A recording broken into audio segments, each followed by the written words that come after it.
Hello, and welcome to the Kings River Water Quality Coalition's instructional video on the Farm Evaluation Survey. The Farm Evaluation Survey is a requirement put in place by the Central Valley Regional Water Quality Control Board under their Irrigated Lands Regulatory Program. The Farm Evaluation Survey can vary slightly within the Central Valley, but the version we will walk through today is the approved version for growers within the following coalitions: the Kings River Water Quality Coalition, Westlands Coalition, Cahuilla Basin Water Quality Association, Tule Basin Water Quality Coalition, Kern River Watershed Coalition Authority, the Buena Vista Coalition, Coelho Water District Coalition, and the Westside Water Quality Coalition in Kern County. Growers within other coalition groups will have a slightly different template, and the timelines are slightly different. The first question we get is who is required to submit the survey and when. The answer to that question will vary by the vulnerability designation and farm size. So let's walk through the reporting timelines. For members with parcels designated as high vulnerability, the first farm evaluation survey is required to be submitted to your coalition by March 1st, 2016. This is an annual requirement from this point forward. This is also regardless of farm size, so small farms under 60 irrigated acres are also subject to this annual requirement beginning in 2016 if they have parcels that are designated in a high vulnerability area. For members with parcels designated as low vulnerability, the requirement to submit a farm evaluation survey is not an annual requirement. Low vulnerability area parcels will only need to report every 5 years. However, the timing of that report differs for farms less than 60 irrigated acres.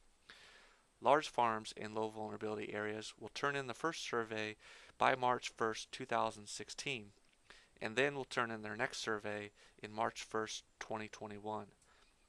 Small farms less than 60 irrigated acres in low vulnerability areas will not have to turn in the first survey until March 1st, 2018, and again, the report will be every 5 years after that. Now, let's quickly review the instructions. The instructions provided are the official regulatory guidance for how growers are to complete the survey. If there is any confusion on how you should answer a question for your specific farming operation, please refer to the officially approved instructions. If it is still not clear, a good faith effort to answer the question to the best of your ability and knowledge is the best advice we can give you. The first page, titled Overall Instructions, is intended to give you a general idea of how to approach each of the 5 parts of the survey. The main focus of these instructions is to help you organize your crops, fields, parcels into distinct management units in order to complete Part C, Field-Specific Evaluation, and Part E, Sediment and Erosion Control Practices. While these parts are field-specific, grouping your fields and parcels together can reduce the number of pages that you need to complete. For example, if a member has 3 parcels with 2 crops grown, parcels 1, 2, and 3, and parcels 1 and 2 have the same crop and are managed the same, you will only need one Part C for both of those parcels. For the second crop, another Part C will be needed to fill it out because the practices differ. So again, the general idea is that you will need a new Part C for each field parcel that has different practices, and you can combine fields and parcels onto one form where practices are the same. The second page is the step-by-step instructions. These provide a little more detail on each of the 5 parts. Refer to this page of instructions as you fill out each part of the survey. We will be referring to these instructions as we go through each part of the survey during this instructional video. Before we proceed to each of these parts, please pause the video to read both the overall and step-by-step instructions.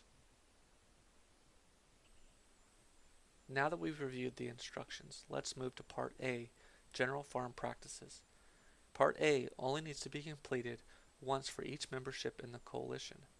The intent is to identify some of the general practices that are in place on the entire farming operation and to bring awareness of some additional practices that may have the potential to positively affect water quality. At the top of the page, write in the member name and the coalition ID number. The ID number is provided to you by the coalition on your parcel listing and in your billing. Question 1.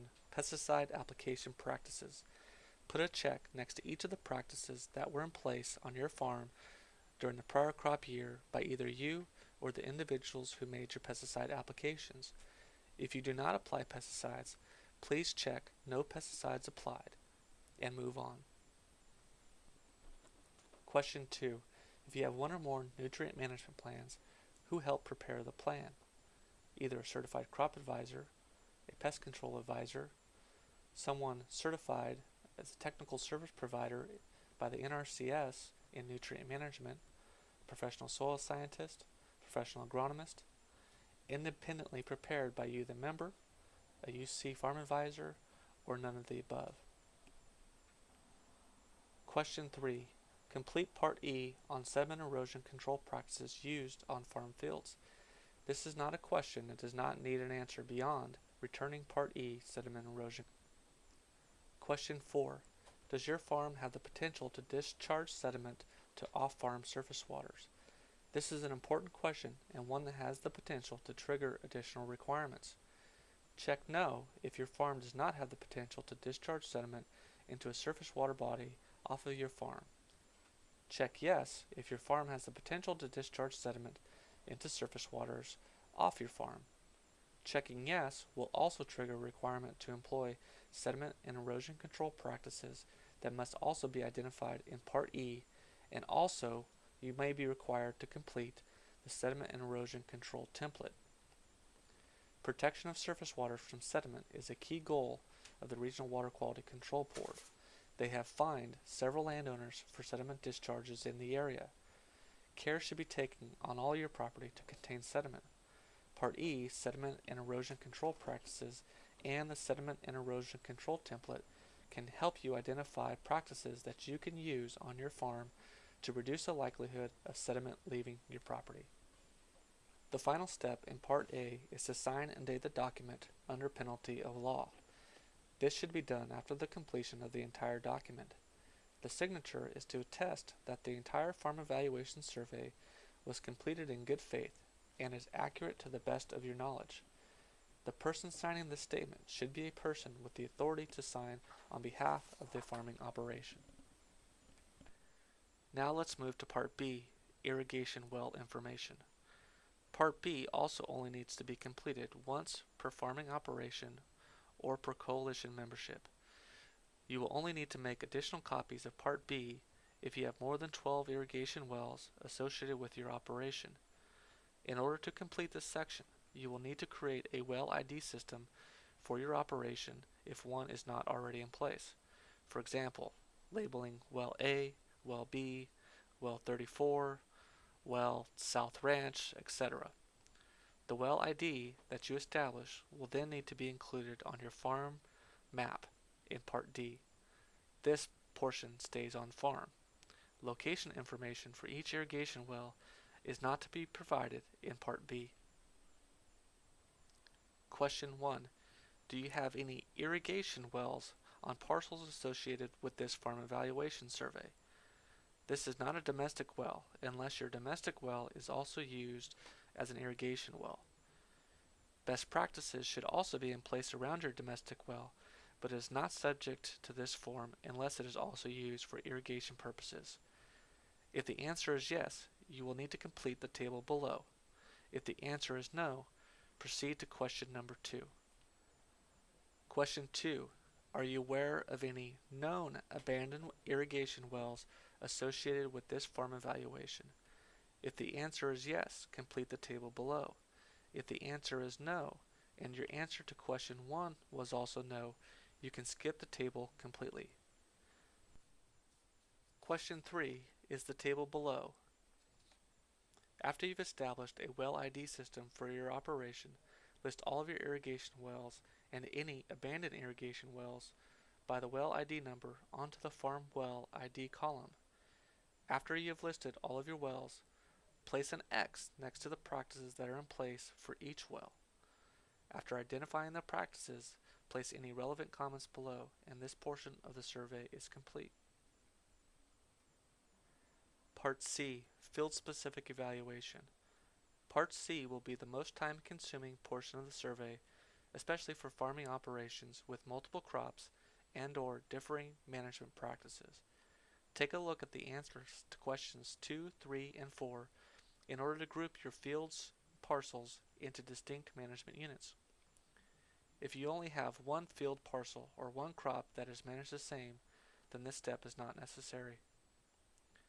Once you have your unique management units identified for your operation, you should then proceed with Part C. Question 1. For the first management unit, identify the crop grown, the field ID, this is farmer designated and only if applicable, the irrigated acres, and the parcel number. Repeat this step if you have multiple fields parcels where you'll answer questions 2, 3, or 4 the same. Check the box SW if the parcel is in a surface water management plan. In order to check this box, you would have been notified by the coalition if your parcels were in this area. Check the box GW if the parcel is in the groundwater high vulnerability area approved by the Central Valley Regional Water Quality Control Board. Coalitions have notified members on the current status of the groundwater vulnerability, and this designation is included on your member listing. Question 2. Irrigation practices. Place a checkbox next to the primary method for irrigating the crops identified in question 1. Drip, microsprinkler, border strip, furrow, or flood. Also, identify any secondary methods only if applicable. If the crop field parcel was not irrigated in the prior crop year, check either the fallow or dry farming box. Question 3. Irrigation efficiency practices. Place a check next to each practice that was in use during the prior year. All the practices identified may prevent or slow the movement of nitrogen, pesticides, or other contaminants from moving past the root zone of the crop, depending on the conditions in your farming operation. If there are other practices in place that are not covered generally by the practices listed, you can include the practice in the other section. Question 4. Nitrogen management methods to minimize leaching past the root zone. Place a check next to each practice that was in use during the prior year. Again, all of the practices identified may prevent or slow the movement of nitrogen from moving past the root zone, similarly to the irrigation efficiency practices. If there are other practices in place on your operation, you can add them to the other column. If you do not apply nitrogen in any form, check the last box. If you have multiple management units, you will need to complete a new Part C until all the field's parcels in your farming operations have been listed. If the parcels are split into unique fields that fit into different management units, it is perfectly appropriate to have a parcel listed on multiple Part Cs. Part D, the farm map. The farm map stays on farm and is not to be turned into the coalition or the Regional Water Quality Control Board. The purpose of the map is for potential inspection by the Regional Water Quality Control Board. You do not have to use the space provided to draw a map. It may be more efficient to use a mapping software system that you have in place or use Google Earth to print out an aerial image of your farming operation. If you use an existing farm mapping system or Google Earth, you will need to add the categories in the legend to mark the locations of in-use well locations, abandoned wells, observation or monitoring wells, if any, and off-farm surface water discharge points. The in-use well locations should also correspond to the well IDs you listed in Part B, Irrigation Well Information. In the event the Regional Water Quality Control Board conducts an inspection of your operation, they will ask for your farm map so that they can navigate to all the discharge points, well locations, etc., and ensure that the practices identified in the farm evaluation are actually in place.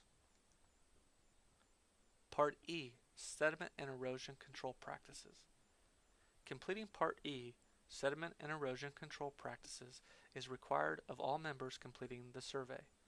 Completing Part E does not relieve you from also completing a sediment and erosion control plan if a parcel has been identified as having the potential to discharge sediment in the Sediment Discharge and Erosion Assessment Report prepared by the Coalition and approved by the Regional Water Quality Control Board.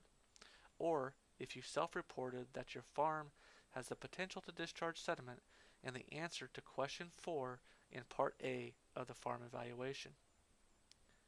If your entire farming operation does not have the potential to discharge sediment to off-farm surface waters, list all your parcels, crops, fields, acres in question 1. Then check the box next to no irrigation drainage due to field or soil conditions in question number 2 and no storm drainage due to field or soil conditions in question number 3. If you do this, this will complete the form. If you have fields parcels that have the potential to discharge sediment, then similarly to Part C, you will want to group your operation into similar management units and complete the form as necessary. Again, you will need to make additional copies until all of your parcels fields are included in a Part E. Once you've completed all the parts of the survey, please review the final submittal for accuracy and completeness and then sign the bottom portion of Part A. Please make sure you read the certification language. A complete and accurate farm evaluation that covers all parcels fields in the membership is needed to fulfill the regulatory obligations from the Central Valley Regional Water Quality Control Board. Failure to submit a complete and accurate farm evaluation will likely lead to future enforcement actions from the Central Valley Regional Water Quality Control Board. Please make a copy of the complete farm evaluation survey and keep on your farm headquarters for at least 5 years. Send the Coalition the original forms of Parts A, B, C, and E. Do not send Part D, Farm Map, to the Coalition. Keep this part on farm in the event of an inspection. This completes your farm evaluation survey.